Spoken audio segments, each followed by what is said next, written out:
Good afternoon, CFM. This is Coach Matt with our Tuesday deload week workout.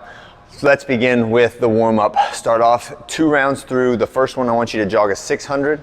Second round I want you to jog a 400. So a little bit shorter on the second round. When you come back, we're gonna go to the ground for our first few exercises.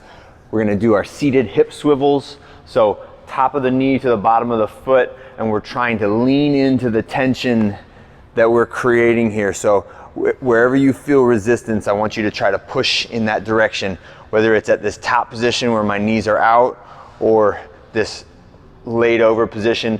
If it's this knee that gives you more trouble or this hip that gives you more trouble, I want you to push into that just a little bit. Don't rush through these, okay? Next one, scap push-ups. So for the scap push-up, we want to think about just moving the shoulder blades. The elbows should be totally locked out, and this should not be a fast or a long range of motion exercise. It should be a squeeze all the way up and then squeeze all the way back down. And do your best to stay in that good plank position and not move your neck around too much while you're doing it. Really try to zoom in or zero in on the motion of the shoulder blades when you do that. Next one, slow cat-cows, okay? So again, a slow squeeze exercise. We should never be jerky or really explosive when we do these cat-cows. There's our cat, and then tilting the other direction, pointing the pelvis down and forward, nice and slow when we do those. Just gentle flexion, extension of the spine.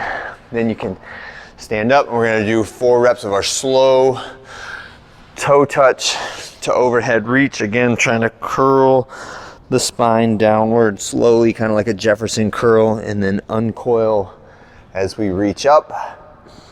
4 times on that. Standing quad stretch, so I can brace on something, or I can try to do this balancing, but grabbing an ankle and then reaching up with the opposite hand to stretch the knee as far away from that hand as possible. Give me a good diagonal stretch across my body. All right, we'll get 2 rounds through those exercises, and then we're gonna do our superset shoulder press. We are in a high percentage range. So again, prefacing deload week, we said we're not gonna do red line workouts this week. We're gonna allow the high intensity stuff to be pushed off until the end of the week or next week, but we still need to stay within the periodicity and the programming for our strength work. So we're still going up to a relatively heavy double on our shoulder presses, but we're not going to be doing anything significant other than that when we finish, okay? It'll be like a moderate pace cardiovascular workout that should not put too much pressure on you, okay? So shoulder press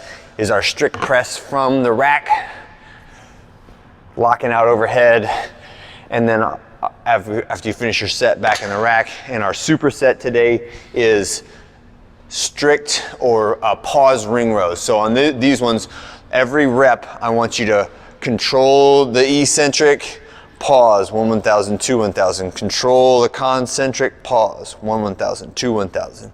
So every rep has a stop at the bottom and a stop at the top. And when I stop at the top, I want my thumbs, the knuckle of my thumb touching my rib cage, and I'm squeezing, trying to jam my elbows as far behind my body as I can.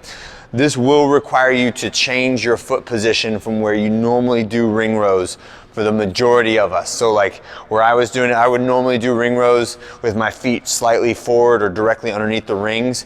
But in that position for 8 reps, I cannot hold my hands, my thumb touching my rib cage, because that's just the limit of the strength that I have. So I step back 2 or 3 steps behind the rings, and that enables me to be in a more advantageous position when I get to that top position, and I can hold my thumbs to my ribs, and that enables me to train muscles that I don't normally get trained in a regular scenario ring row. Okay, that's the purpose of that.